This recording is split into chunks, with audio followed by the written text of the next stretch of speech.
Olá, bem-vindos a mais uma exploração a fundo aqui com a gente. Hoje, olha, temos um material fascinante em mãos.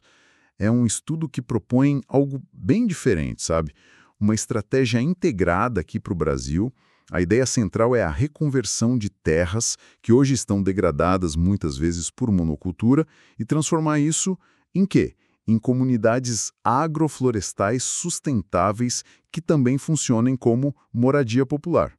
Parece bom, né? Oi, é isso mesmo. Uma proposta bem ousada, eu diria. Sim. Parece, assim, uma tacada só para tentar resolver vários problemas gigantes de uma vez, né? A gente está falando de enfrentar, olha só, dívida social histórica, as mudanças climáticas que estão aí batendo na porta, a degradação do solo e ainda o enorme déficit habitacional que a gente tem. Uhum, muita coisa junta. Muita coisa. Então, a nossa missão aqui hoje é entender como essa proposta funcionaria na prática, né? Quais os pontos fortes, os desafios, tudo baseado nesse estudo detalhado que a gente recebeu. Exato, vamos mergulhar nisso. E só para dar uma ideia da escala do que a gente está falando, o Brasil tem quase 110 milhões de hectares de pastagens degradadas. É uma área absurda. Gigantesca. Imagina o potencial se só uma parte disso pudesse ser regenerada dessa forma, né? Bom, vamos lá. Vamos analisar isso mais de perto. O estudo começa assim conectando os pontos, mostrando por que essa abordagem integrada faz sentido. Primeiro ele pinta o quadro da crise ambiental, que a gente já conhece bem, perda de biodiversidade, os números são assustadores, né? Populações de vertebrados caindo horrores. Sim, quase 70% desde 1970. É um dado chocante. E o aquecimento global exigindo cortes drásticos de emissões. Temos que deixar petróleo, carvão, boa parte disso no subsolo para limitar o aquecimento, não tem jeito. As metas são claras, né? Para ficar em 1,5 graus Celsius, o esforço tem que ser enorme. E aí entra o Brasil com essa área imensa de pastagens degradadas, os 109,7 milhões de hectares que a gente falou. Desses, uns 28 milhões têm alto potencial de conversão sem precisar desmatar mais nada. E o próprio governo brasileiro já tem metas de recuperação, né? Algo como 40 milhões de hectares. Então, a proposta se alinha com isso. Exatamente. Mas aí tem o outro lado da moeda, a dimensão social.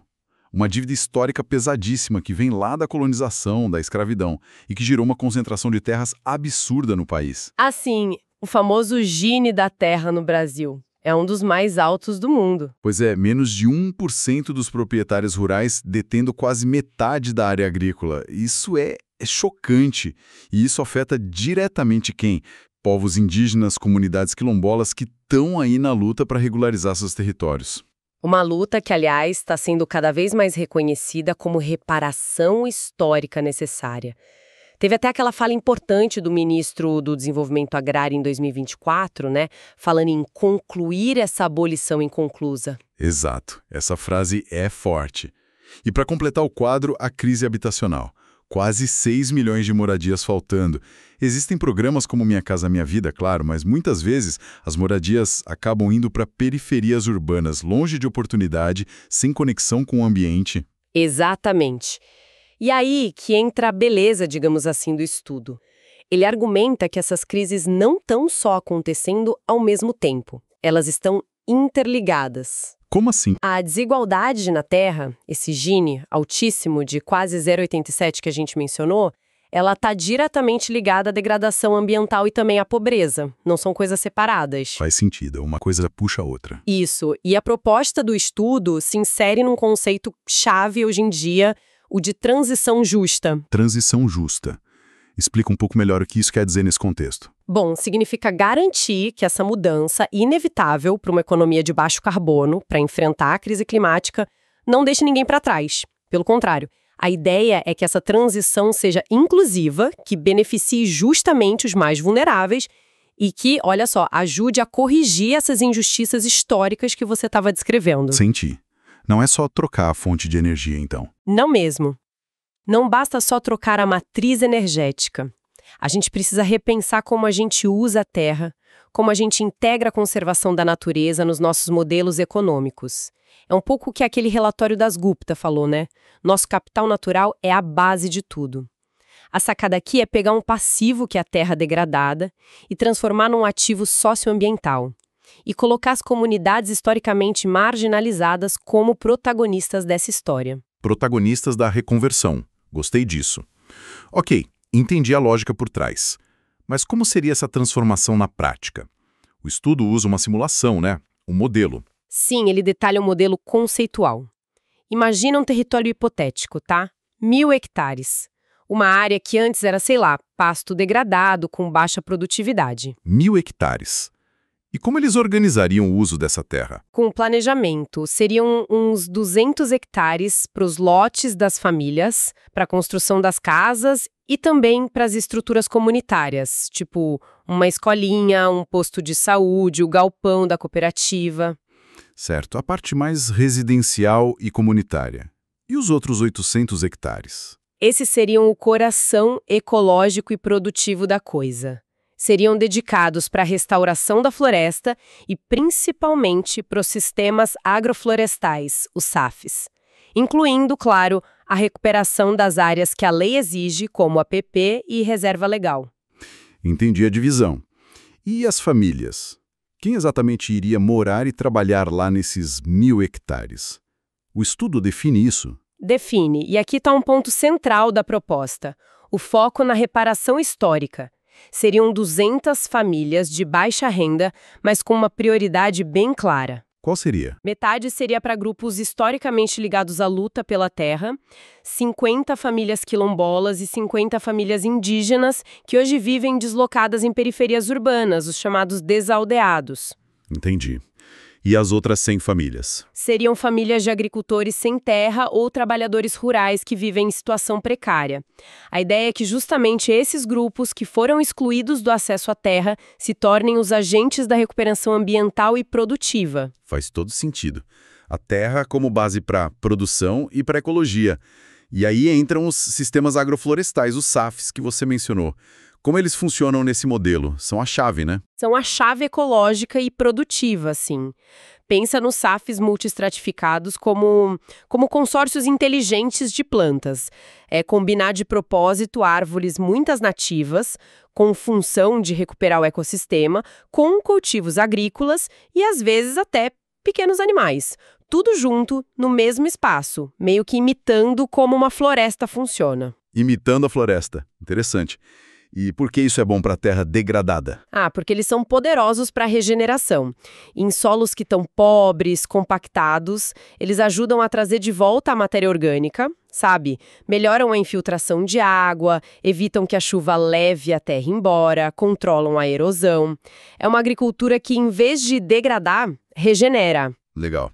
E o que se produziria nesses SAFs? Só árvore? Não, de jeito nenhum. A beleza é a diversidade. O plano prevê ciclos diferentes, coisas de ciclo curto, tipo mandioca, milho, feijão, para garantir a comida na mesa logo no começo, a segurança alimentar rápida, pois frutas de ciclo médio, que começam a dar retorno em alguns anos, banana, maracujá, cítricos, coisas que já geram uma renda. Certo.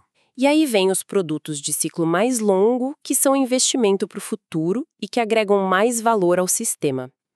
Coisas como castanha do Brasil, açaí, cacau, ou até madeira de manejo sustentável. Nossa, é bem diversificado mesmo. E tem o lado do clima também, né? Sequestro de carbono. Com certeza. Um SAF bem manejado tira bastante carbono da atmosfera e guarda na biomassa e no solo.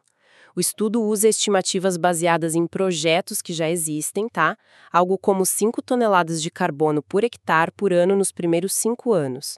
Depois um pouco menos, umas 3 toneladas. E isso em CO2 dá quanto? Convertendo, dá uma média de quase 24 toneladas de CO2 equivalente por hectare por ano. É um potencial de mitigação bem relevante, comparável ao reflorestamento puro, só que aqui você tem gente morando, produzindo comida, gerando renda. Tudo junto. Faz muita diferença. Tem exemplos disso funcionando? Tem sim. Existem várias experiências no Brasil. O estudo cita algumas como a Coopera Floresta, em São Paulo, o projeto Cacau Floresta, lá no Pará, que recuperou uma área enorme, 3.000 hectares, com 600 famílias e reduziu o desmatamento local em mais de 80%. São exemplos que mostram que é viável. Bacana. E as casas? Falamos de moradia popular. Como seriam? A proposta é que as 200 casas fossem construídas com técnicas de baixo impacto ambiental, usando bioarquitetura, sabe? Materiais locais como terra crua, adobe, taipa ou bambu, e teriam também energia solar, tratamento de esgoto ecológico, tipo fossas de bananeira. Casas mais ecológicas, então. E o custo? O estudo estimou um custo de uns R$ 60 mil por casa. Um valor que poderia ser, pelo menos em parte, coberto por programas habitacionais como Minha Casa Minha Vida, adaptado para essa realidade rural e ecológica. Ok. Então temos a terra dividida, as famílias assentadas com prioridade social, a produção baseada em SAFs diversos, as casas sustentáveis. Mas e a gestão disso tudo? Quem organiza? E como se paga essa conta toda, principalmente no início, que deve exigir um bom investimento? Boas perguntas. São 2 pontos cruciais que o estudo aborda: governança e financiamento. Para a gestão, a aposta é total na força da comunidade organizada. Como assim? Através de uma associação, ou melhor ainda, uma cooperativa formada pelos próprios moradores. Eles seriam os donos do negócio, digamos assim. Existem exemplos muito inspiradores no Brasil de como isso pode funcionar bem, como as RESEX, as Reservas Extrativistas na Amazônia, ou o projeto RECA, lá em Rondônia. São modelos de gestão coletiva que já mostraram resultados ótimos, tanto sociais quanto ambientais e econômicos. Mas não deve ser fácil fazer isso funcionar, né? Exige organização. Não é fácil mesmo. Exige muito apoio externo no começo, capacitação contínua em gestão, em planejamento, em como resolver conflitos, mas é fundamental para dar autonomia e sustentabilidade para o projeto a longo prazo. Entendi. E o dinheiro para começar? Para bancar a recuperação da terra, as mudas, as casas, a assistência técnica? Aí entra o financiamento, que precisa ser o que a gente chama de híbrido, uma mistura de fontes diferentes. Híbrido? Que fontes seriam? Olha, fundos públicos são essenciais para a infraestrutura básica, tipo acesso, energia, água, e para parte do custo das moradias, usando programas sociais que já existem, como o MCMV Rural. Certo. Dinheiro público para começar. Isso. Depois entram os fundos ambientais e climáticos, tanto os nacionais, como o Fundo Amazônia, quanto os internacionais. E também mecanismos tipo REDD+, que pagam pela redução do desmatamento e da degradação. Esse dinheiro ajudaria a financiar a restauração florestal, o manejo dos SAFs, a assistência técnica especializada. E além dos fundos, teria receita própria? Sim, essa é a terceira perna do financiamento. A receita vinda do próprio mercado. Primeiro com a venda da produção diversificada da agrofloresta, as frutas, a castanha, o cacau, a madeira, e potencialmente com a venda de créditos de carbono certificados, gerados pela recuperação da floresta e pelo carbono estocado nos SAFs. Ah, os créditos de carbono, eles podem gerar uma renda boa. Podem gerar uma renda complementar importante, sim. Na simulação do estudo, esses créditos poderiam render algo em torno de $200 mil por ano, para os 1.000 hectares do projeto. É um dinheiro que ajuda a fechar a conta e pode ser reinvestido na comunidade. Tem até exemplos de projetos assim já acontecendo, como o chamado Minha Casa Natureza, que a Caixa apoiou, investindo na recuperação de áreas no Araguaia. Ok, essa é a arquitetura completa da proposta. Terra, gente, SAFs, casas, gestão comunitária, financiamento híbrido e os resultados que o estudo espera disso. Ele fala num dividendo triplo, né? O que seria isso na prática? Exatamente. O estudo projeta os resultados ao longo de 20 anos e agrupa nesses 3 dividendos.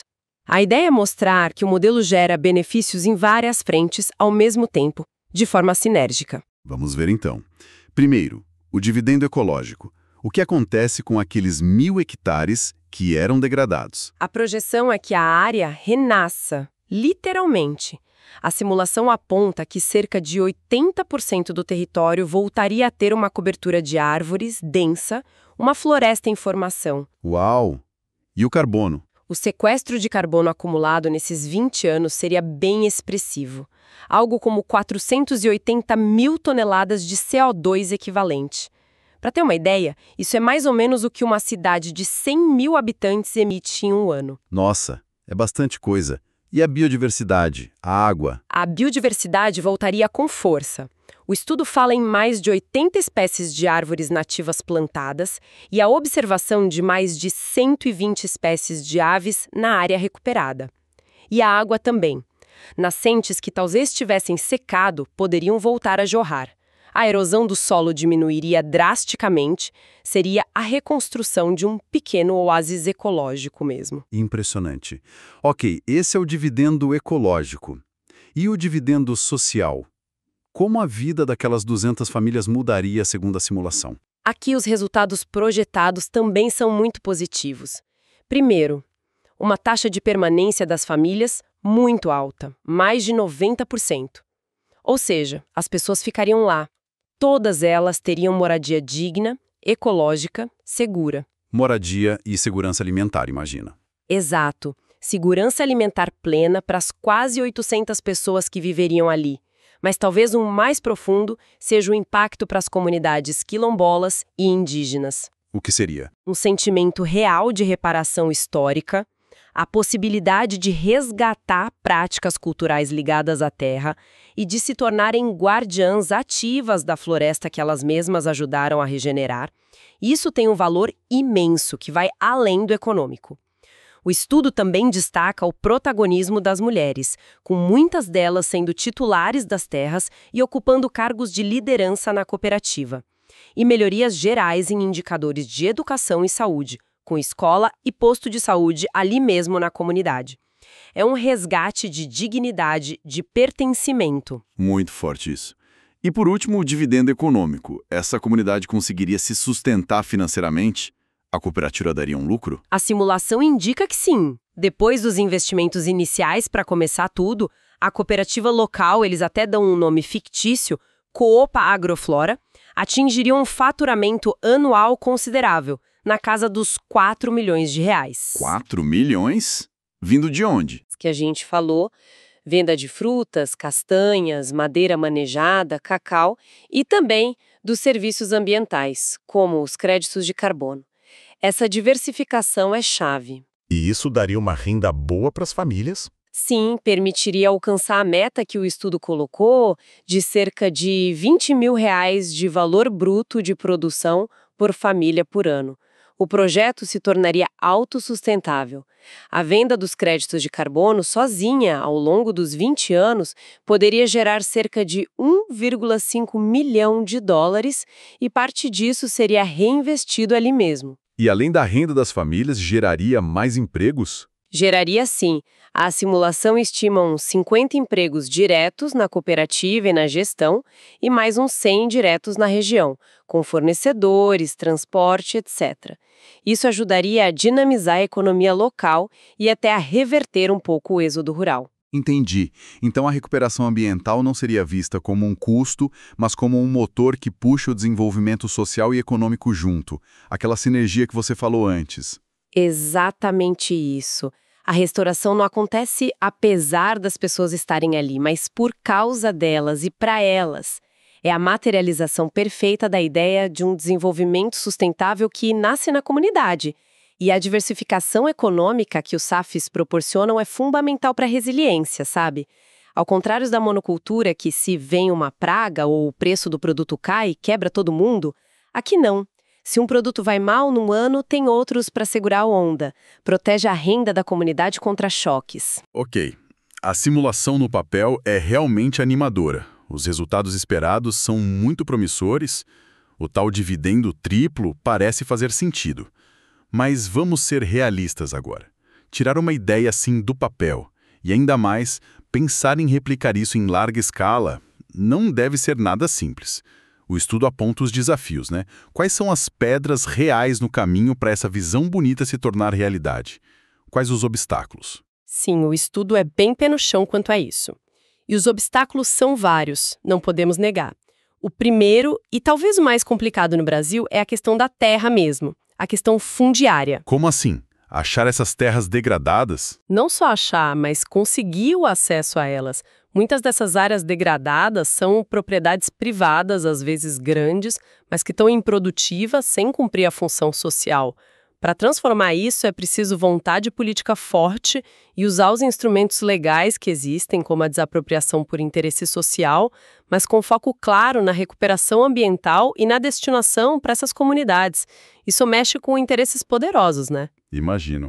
E mesmo que se consiga a terra, organizar a comunidade para gerir tudo isso, você disse que exige apoio, mas é um desafio grande, né? É um desafio enorme. A governança comunitária é um processo lento, delicado, não dá para achar que vai funcionar sozinha da noite para o dia. Exige um investimento pesado e contínuo em capacitação. As pessoas precisam aprender sobre gestão, planejamento, contabilidade, mercado e, talvez o mais difícil, aprender a tomar decisões coletivas, a lidar com conflitos internos que sempre vão existir. O risco de ter divisões, de desmobilizar, é real. E como evitar isso? Com muito acompanhamento.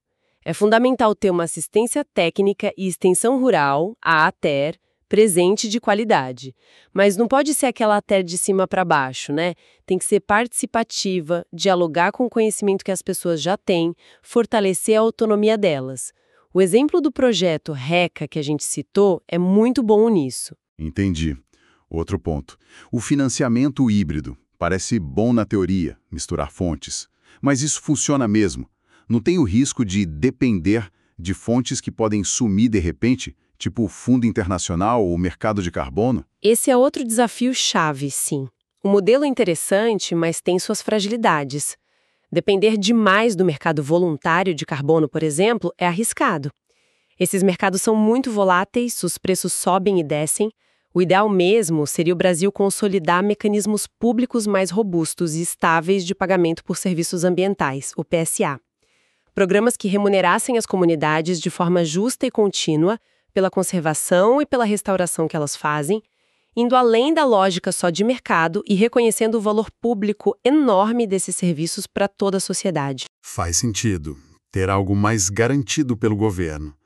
E a questão da escala. 1.000 hectares é um modelo piloto, né? Como fazer isso crescer para os milhões de hectares degradados que a gente tem? É só replicar? Não acho que seja tão simples quanto copiar e colar. Primeiro, porque o Brasil é gigante e diverso. O modelo precisa ser adaptado para cada bioma. Fazer agrofloresta na Caatinga é diferente de fazer na Amazônia ou na Mata Atlântica. As espécies mudam, as condições sociais mudam. E talvez a melhor estratégia não seja criar projetos enormes de dezenas de milhares de hectares que podem ficar complexos demais para a gestão comunitária dar conta. Quem sabe replicar células de tamanho médio, como essa de 1.000 hectares, mas articuladas em rede. Aí elas poderiam trocar experiências, comprar insumos juntas, vender a produção em conjunto, ganhar escala aos poucos, mantendo a coesão social. Uma rede de projetos menores. Interessante.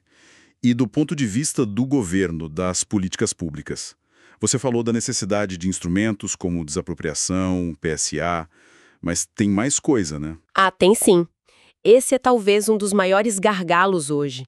As políticas públicas no Brasil são muito compartimentadas, né? Cada ministério cuida do seu quadrado. Habitação está num lugar, reforma agrária em outro, meio ambiente em outro, agricultura familiar, clima. Elas raramente conversam. E para um modelo integrado como esse, precisaria de diálogo? Precisaria de muita articulação. Seria necessário criar arranjos interministeriais fortes, talvez até um programa específico que juntasse esses objetivos e os orçamentos. Imagina um programa tipo, sei lá, Minha Terra, Minha Vida Sustentável. Ou assentamentos agroflorestais reparatórios, algo que amarrasse tudo isso. Seria uma inovação na gestão pública. Histórica sobre a importância da agenda climática, talvez abra uma janela de oportunidade para isso. Mas exige vontade política e coordenação real, que a gente sabe que não é fácil. Com certeza. E para fechar os desafios, o estudo menciona resistências e o fator tempo, né? Sim, é preciso estar preparado para resistências. Setores mais conservadores do agronegócio, por exemplo, podem ver essa proposta como uma ameaça, mesmo que existam dados mostrando que redistribuir terra improdutiva com foco em sustentabilidade pode, na verdade, ser bom para a economia local no médio prazo. E o principal, paciência. Restauração ecológica não acontece num piscar de olhos. Árvores levam tempo para crescer, o solo leva tempo para se recuperar de verdade. Os benefícios econômicos mais robustos, a renda mais estável dos SAFs, podem demorar uma década, talvez mais, para se consolidar. E política pública no Brasil não costuma ter paciência, né? Exatamente. Isso exige investimento inicial forte, acreditar no capital natural e social e, acima de tudo, políticas públicas de longo prazo, que não mudem a cada 4 anos, a cada ciclo eleitoral. Esse talvez seja o maior desafio de todos, a continuidade. Ufa, não é um caminho fácil mesmo. Exige uma combinação muito complexa de boa gestão lá na ponta, na comunidade, com políticas públicas que se conversem, financiamento estável e essa visão de longo prazo que transcenda governos. Mas apesar de tudo isso, a ideia central de romper com essa separação que a gente faz entre campo e cidade, de oferecer uma alternativa de vida digna, sustentável no campo justamente para quem foi historicamente excluído, nossa, isso me parece muito potente, muito necessário. Então, para a gente ir fechando nossa análise, o que fica desse mergulho no estudo? Essa proposta de reconversão de terras degradadas, juntando agrofloresta com moradia popular, parece mais do que só uma ideia interessante no papel, né? Com certeza. Parece um caminho concreto, promissor, uma forma de atacar vários problemas graves ao mesmo tempo. Sim, a degradação ambiental, as mudanças climáticas, mas também a desigualdade fundiária, a falta de moradia digna e essa necessidade urgente de reparação histórica no Brasil. Exato. É a materialização daquele dividendo triplo que o estudo fala, o ecológico, o social e o econômico acontecendo juntos, um reforçando o outro. Não é um ou outro, são os três. Um ciclo virtuoso em vez de vicioso. Exatamente. E é uma forma muito prática de colocar em ação aquela ideia forte do relatório das Gupta. A natureza é a nossa casa mais fundamental. E administrar melhor essa casa inclui garantir que ela possa ser literalmente a moradia e o sustento para quem mais precisa hoje. É como unir a restauração da nossa casa ecológica com a construção da nossa casa social. Unir a casa ecológica e a casa social. Bonito isso. E o estudo é bem pragmático no final. Ele sugere que o próximo passo lógico seria implementar alguns projetos piloto. Pegar essa ideia e testar em diferentes lugares do Brasil, com um bom acompanhamento científico, com a participação ativa das comunidades desde o começo para aprender, para refinar o modelo na prática. Faz todo sentido. Começar pequeno, aprender e depois, quem sabe, escalar. Bom, fica então a reflexão final que o próprio estudo provoca, né? Se regenerar a natureza pode de fato se tornar um lar digno, produtivo, para quem hoje não tem terra nem teto, que outras necessidades essenciais da nossa sociedade, pensa aí, saúde, educação, segurança alimentar, energia limpa, a gente poderia atender de forma mais justa, mais eficaz, mais integrada se a gente repensasse radicalmente a nossa relação com os ecossistemas dos quais, no fundo, todos nós dependemos. Uma ótima pergunta para a gente levar para casa. Fica aí essa semente para a gente cultivar no pensamento. Pessoal, obrigado pela companhia em mais essa análise a fundo. Até a próxima!